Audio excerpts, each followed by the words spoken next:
Bienvenue à toutes, bienvenue à tous, que ce soit par le truchement du numérique ou dans la chaleur de cette grande salle du Quai des Savoirs de Toulouse. C'est une session avec une tonalité sans doute un peu plus grave qu'on va aborder dans quelques instants. Je vous réinforme que vous pourrez évidemment poser des questions à nos invités à la fin de la table ronde en flashant le QR code qu'on vous a mis à disposition et qui, vous verrez, va s'afficher régulièrement sur nos écrans. Et pour l'heure, il est temps de penser aux jeunes, grands oubliés du Covid. Le quoi qu'il en coûte a marqué les esprits d'une population française sidérée par le Covid, alors que les salariés et les entrepreneurs ont tenté tant bien que mal de passer entre les gouttes de la récession économique. Une partie de la population, loin des regards portés sur le drame des EHPAD, a souffert comme rarement. Les jeunes, adolescents et étudiants, notamment souffrance psychique, solitude, abandon scolaire et plus largement restrictions en tout genre, ont troublé les esprits des jeunes générations. Pour quels impacts aujourd'hui? C'est ce que vont nous dire tout de suite les spécialistes présents sur scène. Voici, pour échanger, le professeur Christophe Tsouriau, professeur d'épidémiologie à l'Université de Bordeaux, le professeur Jean-Philippe Reynaud, professeur de psychiatrie de l'enfant et de l'adolescent, chef de service au CHU de Toulouse. Et l'échange sera modéré par Romain Gonzalez, journaliste au Point. Sous vos applaudissements, mesdames, messieurs.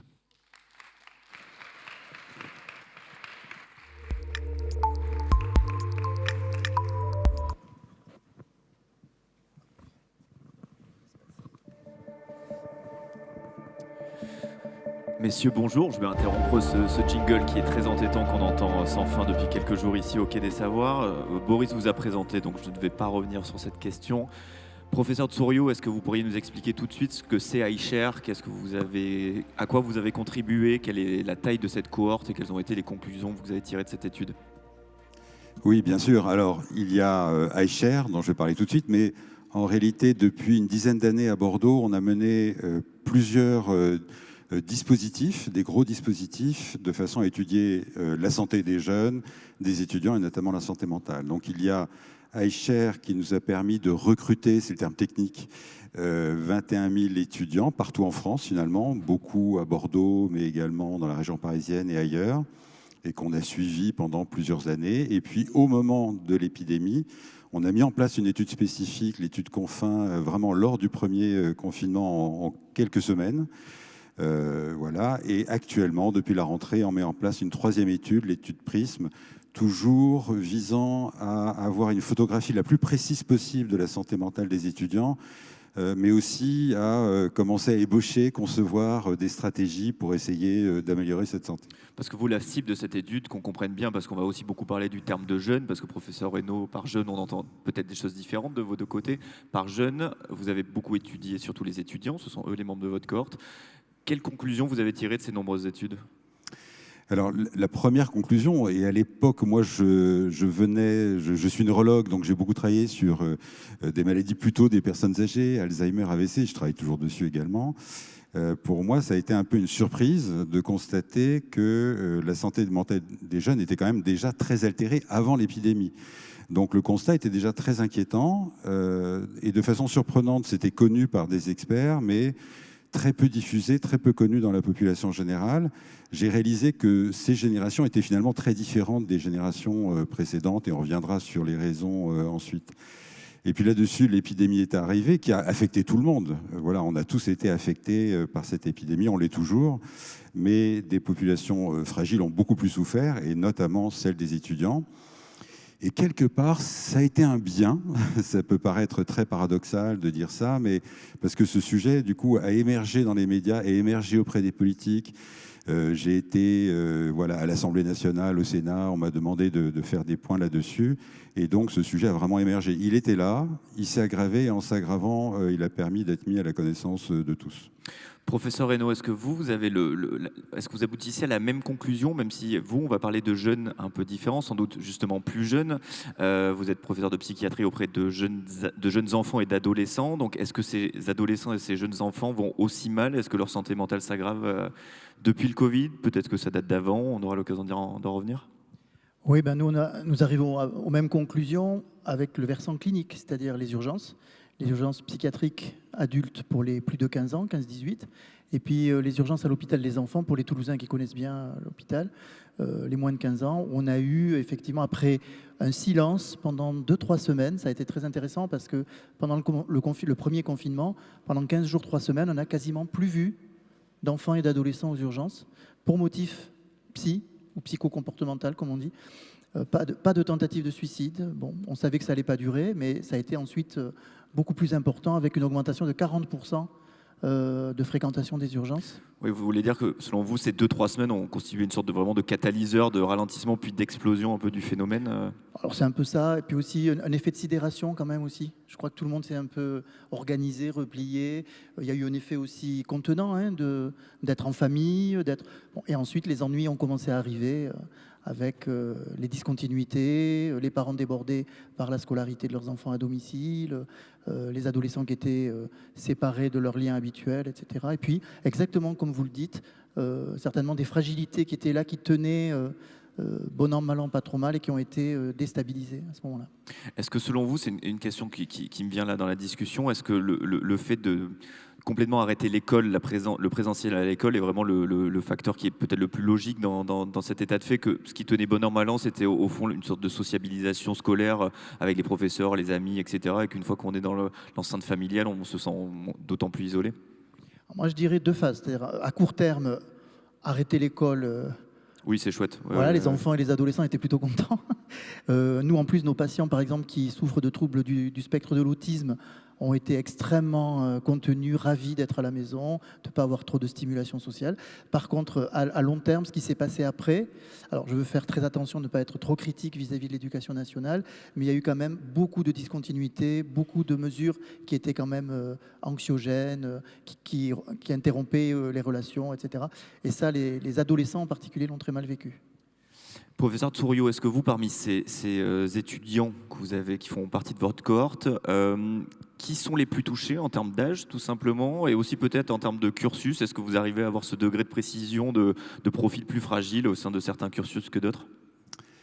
Alors oui, disons, on peut identifier des populations plus fragiles. C'est les primo-entrants, c'est-à-dire ceux qui arrivent à l'université, parce qu'ils, et je me place bien sûr en dehors de l'épidémie, mais voilà, ils sortent de l'atmosphère familiale, parfois même ils déménagent, et ils se retrouvent dans un monde complètement nouveau, ils n'ont pas les repères. Après être passé sous les fourches codines d'admission post-bac, qui est déjà quelque chose d'assez stressant pour eux. Exactement. Et donc tout est nouveau, et ils doivent tout recréer. Donc c'est un moment de complexe, voilà, c'est un moment de fragilité. Et puis bien évidemment, les étudiants étrangers, les étudiants qui viennent de populations défavorisées d'une façon générale. Plus le niveau social est bas, plus c'est compliqué pour eux de s'adapter à quelque chose de complètement nouveau qui est l'université. Donc cette période-là est une période de fragilité. Et vous, professeur Reynaud, est-ce que vous diriez justement que ces catégories sociales les plus défavorisées constituent aussi le cœur de ces jeunes que vous avez vus débouler dans vos services, notamment ces adolescents, voire ces jeunes enfants? Ou est-ce que c'est difficile pour vous d'avoir ce degré de précision? On ne peut pas le dire de façon aussi catégorique.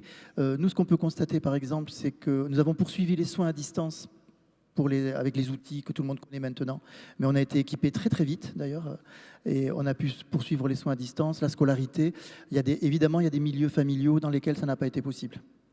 Et on a eu des enfants qui ont disparu des radars, si j'ose dire, et qui se sont sentis très abandonnés. Et souvent pour des raisons techniques, tout simplement, de pouvoir se connecter, de pouvoir avoir les tablettes, les ordinateurs, etc.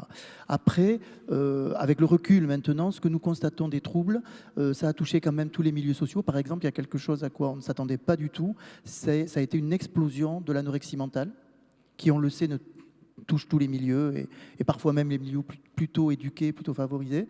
Et ça a été une explosion qui est valable dans tous les grands CHU de France et dans tous les grands hôpitaux, dans tous les grands services européens. Vous arrivez à l'expliquer, ça? C'est un phénomène aussi répandu en Europe? Un peu compliqué. L'anorexie, c'est une pathologie compliquée où les patients et les patientes en majorité essayent d'échapper aux soins. ben là, pour le coup, elles ont échappé aux soins, à la surveillance du médecin traitant, à la surveillance du poids, de l'alimentation, etc. Donc il y a eu des pertes de poids importantes. Nous, on a vu arriver des jeunes enfants, enfin des jeunes adolescents avec ce qu'on appelle des indices de masse corporelle. C'est ce qui nous permet de calculer la sévérité de la perte de poids qu'on ne voyait plus depuis des mois et des mois dans nos services. Et ça continue, c'est ça qu'il faut quand même dire, c'est que cette augmentation de la pression, elle est aujourd'hui, elle n'est pas redescendue au niveau antérieur. Professeur Tsouriau, vous voulez peut-être réagir là-dessus? Oui, je voulais réagir. Alors peut-être juste sur ce qui vient d'être dit, ça c'est vraiment extrêmement important. On le sait des épidémies antérieures, notamment celle du SRAS qui a été très bien observée à Toronto, que l'impact sur la santé mentale a persisté plusieurs années après la fin de l'épidémie, 3 ans environ. Donc ça, c'est une notion importante à avoir, et d'autant plus que chez nous, l'épidémie n'est pas vraiment terminée. Oui, on est en train d'entrer joyeusement dans la 9e vague, etc. Donc les effets, c'est pas parce que l'épidémie s'arrête que tout d'un coup tout va mieux, on rentre dans un cycle normal et basta. Et c'est particulièrement vrai pour les jeunes, les étudiants. Les problèmes qui étaient là avant sont toujours là, et ceux qui sont apparus au moment de l'épidémie sont également toujours là. Donc là, on le voit, parce que je suis également directeur du service santé universitaire à l'Université de Bordeaux, et on voit une demande toujours aussi forte, et on voit des cas avec des syndromes dépressifs envahissants, des cas plus sévères qu'on ne les voyait avant l'épidémie, actuellement. Voilà, donc on est toujours sous une très forte tension avec les moyens qu'on a qui sont limités, et on est extrêmement inquiet là-dessus. Je voulais juste revenir sur, parce que mon collègue y a fait allusion, sur les catégories, enfin vous m'avez posé la question des disciplines, est-ce qu'il y a des différences? Alors, oui et non. Bien sûr, les étudiants qui ont passé des concours difficiles ou des examens difficiles en médecine, en droit, avaient ce stress surajouté, et c'est tout à fait évident. Mais ensuite, ce qu'il faut vraiment comprendre, c'est que les conséquences psychologiques peuvent toucher absolument n'importe quelle catégorie d'étudiants, que ce soit des étudiants qui viennent de milieux très favorisés, très protecteurs, ou d'étudiants en grande difficulté. Ça touche absolument tout le monde. Donc, c'est vraiment un phénomène qui est très large et très universel. Professeur Reynaud, sur la sévérité des cas, est-ce que vous, en tant que clinicien, c'est quelque chose que vous avez constaté? Vous avez vu des cas plus sévères, parfois plus marquants? On a vu que dans la presse, vous avez notamment pris la parole sur des cas de tentatives de suicide chez vraiment des enfants très jeunes, des enfants ayant 6-7 ans, il me semble, dans mes souvenirs. Est-ce que vous, c'est quelque chose qui vous a marqué, que vous constatez de plus en plus? Alors, tout à fait. On a vu des tentatives de suicide, et il faut le dire aussi, des suicides chez des enfants jeunes qui habituellement quand même sont assez rares en France, même si on a un peu de mal des fois à les répertorier. Actuellement, par exemple, ce que nous appelons nous la suite de la vague psy, on appelle ça comme ça, nous. Ce que me disent mes collègues, mes collaborateurs qui travaillent aux urgences, c'est qu'il y en a beaucoup, mais que c'est moins sévère. Alors, on pourrait faire l'hypothèse que les enfants et les adolescents qui étaient les plus à risque, qui avaient le plus de facteurs de vulnérabilité, qui étaient déjà les plus fragiles, ils se sont effondrés un peu plus tôt. Vous avez évoqué Parcoursup, qui reste... Oui, admission post-bac, c'est parce que j'ai une trentaine d'années, donc je suis encore bloqué il y a 12 ans. Ouais. Mais ça a été une véritable épreuve pendant cette période, et ça le reste encore aujourd'hui. On voit des adolescents qui sont angoissés dès la première, dès la seconde, à l'idée que leurs notes ne sont pas suffisantes, qu'ils ne pourront pas faire des études de ceci ou des études de cela. Alors nous, les psys, alors je suis universitaire, donc je sais ce que c'est que la sélection, mais voilà, je trouve que c'est un peu rude quand même, ce système pour ces jeunes-là. Et après, en termes de sévérité, on a vu des tentatives de suicide en plus grand nombre. Alors en particulier, je fais attention parce que je fais un peu d'épidémiologie, mais pas au même niveau que M. Tsouriau. Ce que nous dit Santé publique France, c'est qu'il y a eu effectivement une augmentation des tentatives de suicide chez les adolescents, et en particulier chez les filles. Ce qui est le plus marqué. Alors, vous allez me demander mon explication. Je n'ai pas de réponse absolument valable, quoi. Voilà. Alors, si ce n'est quand même que ça, c'est un peu mon dada, toujours, dans la prévention du suicide, que je trouve que dans nos sociétés, les filles expriment plus facilement leurs difficultés, leurs émotions. Je dis toujours qu'elles ont acquis le droit, depuis toute petite, de pleurer, de se plaindre, alors que les garçons, on leur demande d'encaisser, on leur demande d'être courageux. Et sinon, on leur donne d'ailleurs des qualificatifs féminins. Chochotte, fillette, gonzesse, etc. Et du coup, c'est pas des tentatives qu'ils font, c'est des gestes beaucoup plus sévères, plus définitifs. Vous avez alerté récemment sur la dégradation des services, des soins psychiatriques à destination des jeunes, professeur Reynaud. Est-ce que vous pouvez nous en dire plus? Quelle est l'ampleur du problème? Est-ce que c'est un problème financier, un problème humain, un problème à tous les niveaux? Je vous laisse répondre peut-être. Alors ça, c'est un peu mon dada. Alors, vous Oui, allez me c'est sûr. chercher du côté qui me touche beaucoup. Alors, il n'y a pas une dégradation des soins au plan qualitatif. Moi, C'était pas le sous-entendu. non, ouais. mais je défends vraiment que quand nos équipes, alors moi je suis dans le service public, les équipes de service public, les CMP, les centres médico-psychologiques, les hôpitaux de jour, etc., ont les moyens de travailler, ils savent travailler. On suit dans la France entière des dizaines de milliers d'enfants et je crois qu'ils sont bien suivis. Ça fait 30 ou 40 ans que le service public de psychiatrie de l'enfant et de l'adolescent n'a pas été renforcé. Voilà. Comme vous l'avez très bien dit, cette épidémie a quand même été aussi un écho, une zone de résonance pour... on a eu le Ségur, il y a eu des assises de la psychiatrie, il y a eu des engagements du président de la République lui-même. C'est la première fois, moi, depuis 25 ans que j'exerce, que j'entends un président parler du secteur et des CMP en pédopsychiatrie. Bon, maintenant, on attend. Des CMP pour le public peut-être. Centres médico-psychologiques, ce sont les consultations gratuites. Sans avancer d'argent, ou bien sûr on nous reproche toujours qu'il y a des listes d'attente. C'est pour ça que récemment, chez un de vos confrères, je disais qu'il faut doubler les moyens. Il faut faire un choc. Moi je pense qu'il faut faire vraiment un choc de la pédopsychiatrie en renforçant les moyens. On s'est travaillé, on s'est formé, je suis formateur, et maintenant il faut y aller. Alors il y a eu des renforts, il faut quand même le dire, hein, il y a eu des renforts, mais ils ne sont pas suffisants par rapport à ce que disait mon collègue sur le fait que cette épidémie, elle va encore avoir des effets pendant plusieurs années. Se greffe là-dessus l'ambiance pas très sympathique actuellement au niveau éco-anxiété, guerre, etc. J'allais relancer le professeur Tsourio là-dessus. On a beaucoup parlé dans la presse au cours des dernières années de plusieurs phénomènes touchant les jeunes. Encore une fois, qui est jeune aujourd'hui, ça peut être moi aux yeux de mon patron qui a une cinquantaine d'années ou des gens vraiment qui ont 12-13 ans. Est-ce que vous diriez que ces deux phénomènes-là, qui sont d'un côté la diminution de la sexualité et de l'autre, l'apparition du phénomène de l'éco-anxiété, donc la peur vraiment face au changement climatique, sont deux phénomènes que vous avez décelés, vous, dans votre travail, professeur Tsourio? Alors, je ne me prononcerai pas sur la baisse de la sexualité. Elle est observée un peu partout dans le monde, voilà, de façon Notamment aux États-Unis depuis une au quinzaine Japon, d'années. voilà, aux États-Unis, apparemment en Chine également, et je ne vois pas pourquoi la France serait très différente. Donc, c'est certainement là, mais nos études ne nous ont pas permis encore de recueillir cette information. Sur l'éco-anxiété, alors moi, c'est un terme que j'aime pas beaucoup, parce que je trouve qu'il est un peu condescendant, un peu surplombant.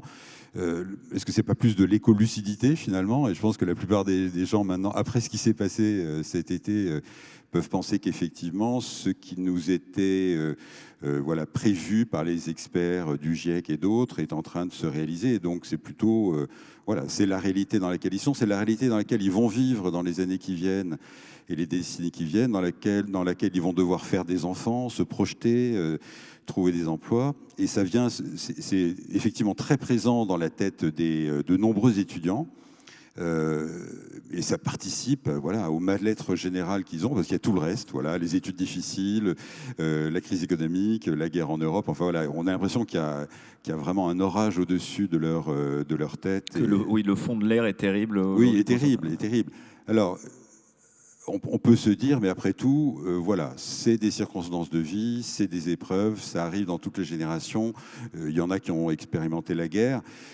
Oui, mais pour autant, cette génération a une accumulation de problèmes que n'ont pas du tout vu les générations post-guerre. Mais alors pas du tout. Oui, ça c'est intéressant parce que le discours généralement des générations post-guerre est de dire on vit l'âge d'or au fond de la civilisation humaine, Oui. de par un niveau de vie très élevé, des loisirs à tout va, etc. Et que ces gens-là, les jeunes, donc ils aient 10 ou 30 ans, n'ont jamais connu les grandes heures de la rue Tabaga, des vieux légumes et vraiment de la privation à tout Oui. va des années 40. Je pense qu'il y a un vrai biais cognitif. Moi, j'ai vu en m'exprimant, en faisant un peu de plaidoyer auprès de différentes personnes et institutions, dès qu'on a plus de... Vous avez quel âge, vous ?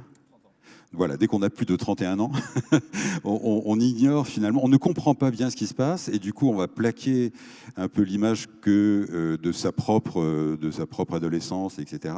C'est radicalement faux, vraiment. Les jeunes d'aujourd'hui sont confrontés à des problèmes multiples. qui sont moins objectifs que ne le serait une guerre, vous voyez, où là on est obligé d'être dans l'action, etc., qui sont avant tout des facteurs de stress extrêmement importants. Ils internalisent tout ça, ils l'expriment très peu de révolte, donc ce n'est pas très visible, mais c'est une génération quand même qui souffre collectivement énormément. Parce qu'on glosse souvent sur cette génération un peu pyjama qui resterait tout le temps chez elle, en plus avec le confinement qui serait assez molle, il y a de plus en plus d'essais là-dessus. Vous, professeur Reynaud, justement sur ce phénomène de l'éco-anxiété, est-ce que c'est quelque chose que vous constatez au quotidien en tant que clinicien? Est-ce qu'on vient vous dire quand certains jeunes de 12-13 ans, oui j'ai peur vraiment que la planète brûle d'ici une dizaine d'années, que le monde soit invivable? Oui, 12-13 ans, mais même plus petit. Alors déjà, ça a commencé, moi j'ai des patients dont je m'occupe en thérapie ou à l'hôpital de jour dans lequel je travaille, qui n'ont pas voulu, à 8 ans, qui ne voulaient pas enlever le masque. Quand on leur a dit, maintenant tu peux enlever ton masque, non, j'ai peur de mourir, j'ai peur de tuer mes grands-parents, j'ai peur de... etc. Bon, ils l'ont enlevé, je vous rassure, dans les jours qui ont suivi, mais ça, et puis, alors les adolescents, moi je suis complètement... Alors, vous parlez comme un psy, hein, c'est-à-dire le côté internalisé, c'est-à-dire de garder les choses. Alors nous, ceux que nous rencontrons, il y a un biais aussi, parce que ceux que nous rencontrons, ils s'expriment. D'ailleurs, ceux que nous suivions s'en sont pas trop mal tirés, oui, si j'ose dire. Vous, le problème, c'est limite les trous dans la raquette. Ce sont ceux qui n'arrivent pas à s'exprimer, qui sont hors du champ. Avoir l'accès. Alors, il y a des efforts qui ont été faits pour essayer d'améliorer l'accès aux psychologues, l'accès au dialogue, etc. Mais pour revenir sur l'éco-anxiété, moi, j'ai un principe tout simple dans le développement des enfants, de l'être humain en général, hein, d'ailleurs, parce que c'est valable pour moi, c'est valable pour vous, c'est qu'on a besoin d'avoir des perspectives. On a besoin d'avoir devant soi des possibles, de se dire qu'on peut. Voilà, il y a plein de gens qui disent un jour j'irai visiter l'Australie, ils le font jamais de toute leur vie, mais toute leur vie, ça leur a permis de se dire si je veux, un jour, je peux. Voilà. Et là, on est en train quand même d'envoyer des messages, bon voilà, qui sont des messages réalistes, hein, à des adolescents que peut-être avoir des enfants, c'est peut-être pas si raisonnable que ça, voyager, c'est peut-être pas si raisonnable que ça. Voilà, il va falloir s'adapter. Bon, l'être humain s'est toujours adapté, plus ou moins, ils vont s'adapter, hein, mais c'est un peu angoissant pour eux. Vous pensez qu'ils vont s'adapter parce que là, au fond, on est dans une phase un peu de transition vers un monde d'éco-anxiété ou d'éco-lucidité. Bon, on a connu une dizaine d'années avec des phénomènes climatiques extrêmes en France de plus en plus. Est-ce que vous direz que c'est uniquement le temps de s'adapter cognitivement peut-être à cet état de fait qui, de toute façon, même si on arrive à lutter contre le changement climatique, c'est un effet boule de neige. On ne pourra pas connaître des conditions de vie de nouveau classiques avant des dizaines, voire des centaines d'années. Alors on a peut-être un atout dans nos sociétés, c'est la communication qui quand même, elle, a beaucoup changé. Avec l'information va très vite, ce qui peut être anxiogène à certains moments, mais qui peut être aussi, les adolescents, moi je parle toujours de mes adolescents, peuvent trouver aussi des points d'appui. Plus facilement, peuvent développer leur esprit critique. Voyez, et ça, je crois que c'est une évolution qui va être très importante dans les années qui viennent. De l'autonomie, d'aller chercher les informations, de savoir les critiquer, de savoir trier ce qui est bon. Moi, je leur fais assez confiance de ce côté-là. Alors, c'est vrai que moi, j'ai beaucoup de chance parce que je vois des adolescents qui me parlent et mais ils me donnent plutôt bon espoir de ce côté-là. Professeur Touriot, vous vouliez réagir? Oui, enfin, même constatation. C'est-à-dire qu'on est en train quand même de dresser un tableau assez noir de ce qui arrive aux populations qu'on connaît. Mais il faut aussi dire qu'il y a une vraie contrepartie. C'est-à-dire, c'est des jeunes qui ont un vrai sens du collectif, de l'empathie, de l'attention à l'autre. Ils sont assez pragmatiques malgré tout. Quand vous dites qu'ils étaient, enfin, voilà, ce qu'on peut dire, voilà, la génération, je reste chez moi, je commande, etc. Oui, mais je pense qu'ils sont tout à fait à même, à un moment donné, de se mettre vraiment en marche, en fonctionnement. Certains le font, hein, il faut éviter de faire de trop de généralisations. Voilà, le moment où ils vont réussir à sortir de cet état d'inhibition anxieuse un peu dans lequel tous ces problèmes les mettent, moi, je suis assez confiant sur le fait qu'ils vont eux-mêmes trouver des solutions, certaines qu'on ne peut même pas imaginer aujourd'hui d'ailleurs. Hein. Voilà, c'est eux qui vont trouver les solutions. Donc voilà, il n'y a pas d'autre possibilité. Ce sera ces générations qui seront demain voilà, en charge de la France et en charge de l'avenir. Avec, si je peux me permettre, ils ont besoin d'avoir des perspectives, ils ont besoin d'avoir confiance dans les adultes. Bon, alors c'est nous, mais ça va être vous surtout. Ceux qui ont 30 ans aujourd'hui, il faut que ces adolescents et ces enfants, ils puissent se dire quand même qu'on peut compter sur vous. Parce qu'un certain nombre d'entre eux, alors moi, ce n'est pas des statistiques, mais on se rejoint finalement, expriment une espèce de sentiment de ne pas avoir été en situation d'être protégés. Voilà, c'est ça qu'ils disent beaucoup. Or ça, tout le monde sait qu'un enfant, un adolescent, pendant un certain nombre d'années, quand même, il a besoin d'être protégé. Voilà, on peut tourner autour du pot, on peut les rendre très autonomes. Ils ont besoin de ça. Et là, ils sont un peu dans des situations de défiance par rapport aux adultes et aux politiques. Professeur Troyot. Oui, je pense tout à fait d'accord. Et je pense qu'il y a vraiment quelque chose à corriger. Et il n'est pas trop tard, mais il faut le faire. C'est-à-dire, il faut se souvenir comment ça s'est passé au début de l'épidémie. Les jeunes ont été montrés du doigt. On a dit que c'était de leur faute. Source, enfin, véhicule du Covid, Exactement, etc. ce qui était complètement faux. Voilà, on le sait maintenant, c'est pas du tout par eux que c'est passé. Mais du coup, ils nous ont cru. Voilà, ça a participé à cet état de stress intense. Ils se sont dit qu'ils étaient responsables. Donc il y a eu un immense sentiment de culpabilité qui s'est surajouté à tout le reste. Et là-dessus, il n'y a jamais eu de réparation en quelque sorte. Voilà. Là, actuellement, les politiques, au sens général, les institutions considèrent qu'il y a tellement de problèmes qu'on ne va pas se soucier de ça. Je pense que c'est une grave erreur. Il y a un vrai risque de divorce, finalement, entre ces générations et les générations du dessus, qui peut se traduire par une déshabitation d'un projet collectif, d'un commun, d'une perspective future qui pourrait être très, très dommageable pour nous tous. Donc, il est encore temps de le faire, mais encore faudrait-il que les politiques en prennent conscience et décident quand même de faire ce discours, ces gestes réparateurs, finalement. Ça, c'est une question pour tous les deux. Vous avez notamment été auditionné par l'Assemblée nationale, je crois, ou le Sénat au niveau parlementaire. Vous avez beaucoup pris la parole dans la presse. Est-ce que parfois vous avez justement l'impression, ou même constamment, depuis quand, de prêcher dans le désert, dans ce désert des adultes qui vont vous dire bon, les adolescents, les jeunes adultes, ils sont bien mignons. Oui, il y en a quelques-uns qui sont pauvres et qui vont faire la queue à la soupe populaire, mais l'immense majorité, ils continuent à passer leur vie devant leur console de jeu. Et au fond, la dure réalité, c'est l'entrée dans le monde du travail, pour certaines personnes encore. Vous, ça fait combien de temps que vous prêchez dans le désert et que vous dites je me heurte à des murs là-dessus, au niveau notamment du personnel politique? Professeur Reynaud.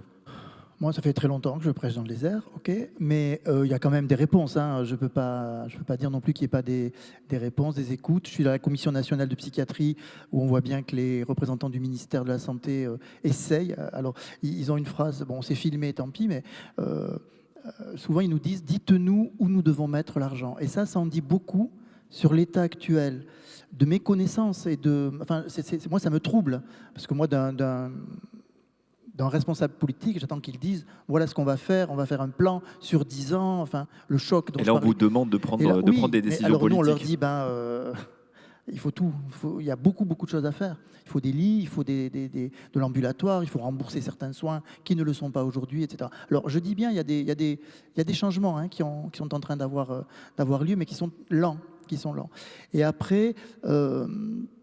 moi, je pense aussi que les politiques doivent... Enfin, on l'a bien vu dans l'épidémie Covid, c'est la question des experts. C'est très compliqué. Je crois que pour eux, c'est très difficile de prendre des décisions parce qu'il y a des avis très divers. Tout le monde est convaincu d'avoir raison. Si on veut faire le buzz, il faut être sur des positions un peu disruptives, un peu, qui sont un peu atypiques. J'imagine que vous dépendez de l'agenda médiatique. Par exemple, le sujet de la grande dépendance du quatrième âge parfois entre avec beaucoup de force dans le débat public. Et donc, les personnels politiques vont se dire bon, on va plutôt investir l'argent qui nous reste sur la prise en compte la prise en charge plutôt de l'extrême dépendance en France. Et puis l'impression des fois aussi qu'on travaille à court terme. Ça, c'est l'agenda politique. Il faut que dans les 3-4... Enfin, je peux donner des exemples, mais sur un projet de recherche que nous avions en cours, la ministre de l'époque, c'était il y a 4 ou 5 ans, nous demandait à notre équipe quand est-ce que vous aurez les résultats avant la fin du quinquennat ? Bon, quand on connaît le temps de mettre en place une recherche clinique, d'avoir des résultats, etc., c'est irréaliste. Voilà, donc cette vision à court terme, il faudrait arriver à la transformer en une vision prospective. On peut s'appuyer sur les travaux des chercheurs, en particulier en épidémiologie. Il y a quand même des pistes. On a quand même des pistes qui sont très très bien dessinées. Hein. Vous, professeur Tsouriou, ce côté prêcheur dans le désert, est-ce que vous l'avez constaté aussi au niveau de la recherche de financement, tout simplement pour mener ces études? Est-ce que vous dites parfois personne ne veut financer ça parce qu'on se dit on va financer des choses aussi plus clinquantes au niveau médiatique? Ah oui, complètement. C'est extraordinairement compliqué de trouver des financements. L'étude iShare, son financement était interrompu, promis et interrompu. Et je n'ai jamais vraiment compris la raison, mais je pense que c'est avant tout parce qu'à l'époque, on considérait que finalement la santé des jeunes, ça n'avait de personnes de 20 ans, franchement, il ne fallait pas s'y intéresser. Vous voyez, donc une très profonde méconnaissance des problèmes de cette population-là. Comme je l'ai dit tout à l'heure, le Covid nous a aidés en quelque sorte pour mettre ça de nouveau en lumière. Et moi, ce qui m'inquiète un peu, c'est un peu la retombée du soufflet à laquelle on est en train d'assister, de sortir effectivement d'une visibilité, d'un agenda médiatique. Ça ne va pas beaucoup durer, c'est-à-dire que tout ça va se rappeler à nous, mais sous des formes peut-être un peu diverses, bien sûr en termes de santé mentale, mais aussi de comportement. Et moi, je voulais dire, parce que voilà, mon collègue a beaucoup parlé du soin, ce qui était essentiel. C'est vraiment là que ça se focalise. Mais il y a toute la question de la prévention.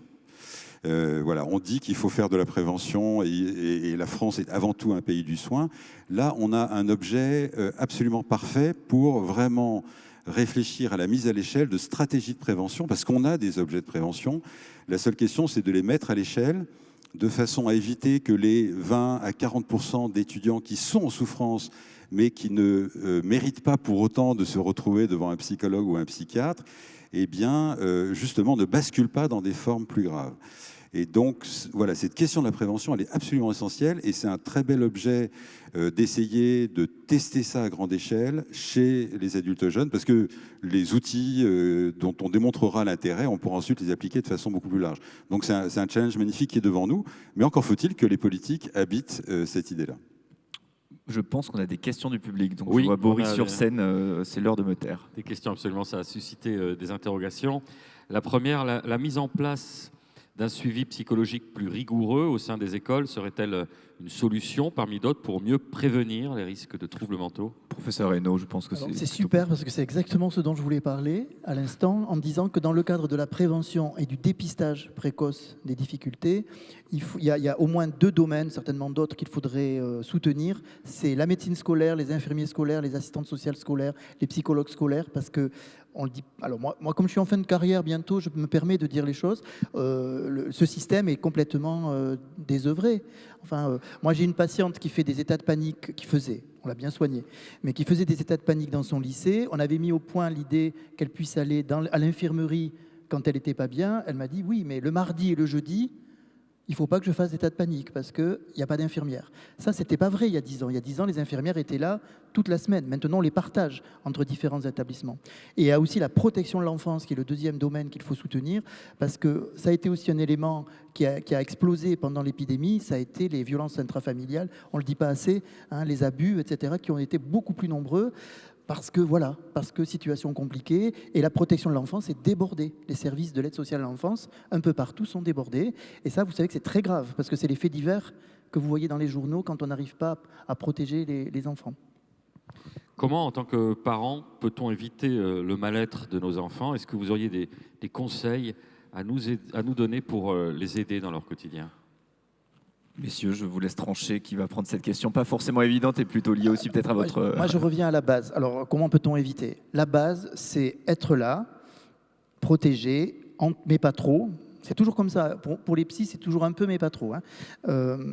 Protéger, accompagner, leur laisser des perspectives, leur laisser une certaine autonomie tout en étant quand même là quand à un moment donné il faut poser des limites, etc.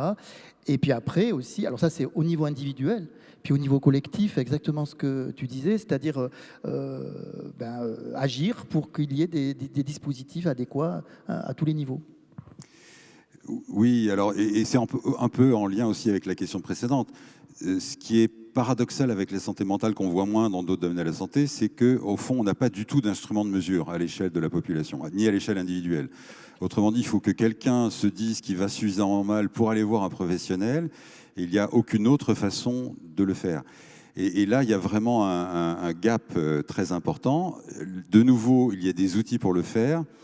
Et moi, je trouverais dommage qu'on se prive de ça, c'est-à-dire d'étendre ces outils, alors bien sûr sur la base du volontariat, mais que finalement, les adultes jeunes, peut-être les enfants, enfin certainement les adultes jeunes, puissent avoir accès à des outils de test qui leur donneraient un indicateur sur leur propre niveau de santé mentale en comparaison d'autres étudiants, afin de se rassurer la plupart du temps. Voilà, oui, ils sont stressés, mais finalement, voilà, la majorité légalement.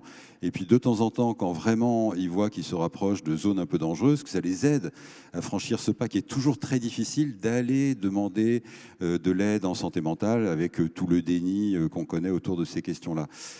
Voilà. Et puis, si on avait des instruments de mesure en population, on pourrait aussi faire du pilotage. Voilà. Actuellement, on ne sait pas faire du pilotage. On ne sait pas à quel moment il faut apporter des moyens, sur quel segment de la population. On n'a rien. Voilà. On est dans le vague. Moi, j'ai aussi fait beaucoup de plaidoyer là-dessus à tous les niveaux, y compris au cabinet de la ministre précédente. Mais avec à chaque fois, voilà, les gens étaient intéressés, mais n'ont pas été beaucoup plus loin. Donc voilà, c'est vraiment dommage qu'on n'ait pas d'instrument de mesure. Et juste faire bien passer le message que, exactement ce que tu dis, c'est-à-dire que demander de l'aide, ce n'est pas une faiblesse, c'est une force. Et en particulier, il faut les garçons. J'insiste là-dessus. Pour les jeunes adolescents, les garçons, c'est assez difficile à faire passer comme message. Voilà, mais il faut faire passer ce message que c'est pas être fragile ou être faible que de demander de l'aide, c'est une force terrible, terrible. Que les filles ont un peu plus que les garçons. Et elles se suicident 3 fois moins que les garçons. Il y a certains troubles qu'elles présentent beaucoup moins que les garçons, etc. Parce qu'elles ont cette capacité à repérer leur fragilité et à les exprimer. Mais ça change, hein, ça change. Pardon, vous avez répondu à une des questions qui était est-ce que les garçons refusent davantage les soins? Est-ce que vous pouvez nous donner quelques exemples d'outils de prévention? Par exemple, est-ce que l'activité physique et sportive en fait partie? Alors oui, absolument. L'activité physique, ça marche dans tout. Ça marche aussi sur la prévention de la démence. C'est magnifique. Le problème, c'est à quel moment on va réussir à faire passer ce message déjà et à faire en sorte que les personnes modifient leur comportement et se mettent à. Voilà, ça c'est la grande complexité. Cet outil-là existe, mais comment est-ce que finalement on y arrive, on s'en empare et on se met en action? C'est toutes les questions du comportement et du comportement santé qui sont très complexes. Et pour l'instant, la seule façon d'y répondre, c'est de faire des tests, c'est de faire des études, c'est de faire de la recherche, de façon à voir comment on va arriver à emmener le plus grand nombre, par exemple dans ces questions d'activité physique. Alors, avant ça, je dirais, et je voulais en parler tout à l'heure, ce qu'on a constaté quand même au moment de cette épidémie, c'est l'isolement, la solitude, qui ont eu un impact extrêmement lourd chez les étudiants, tout simplement parce qu'à 20 ans, le cerveau n'est pas complètement mûr. Et c'est justement à ce moment-là que se mettent en place les dernières aires les plus complexes d'interaction sociale. Ils en ont été privés. Ça reste toujours vrai. On le voit toujours actuellement. Ils sont perdus dans leurs émotions, ils sont perdus dans leurs relations. Il y a de l'inhibition sociale. Même après avoir retrouvé une activité sociale jugée classique. Non, en fait, ils ont du mal à les retrouver, même leurs copains. Bon. Et donc, là, dans l'immédiat, c'est avant même de faire de l'activité physique, c'est tout simplement trouver des façons pour qu'ils se retrouvent. Voilà, c'est les aider à se faire se retrouver, soit au niveau des campus des universités, soit au niveau des villes. Enfin, voilà, il faut imaginer de plus en plus des moyens pour faire en sorte qu'ils se retrouvent, qu'ils réapprennent à se parler. Merci beaucoup. On peut applaudir nos invités. Merci pour vos conseils.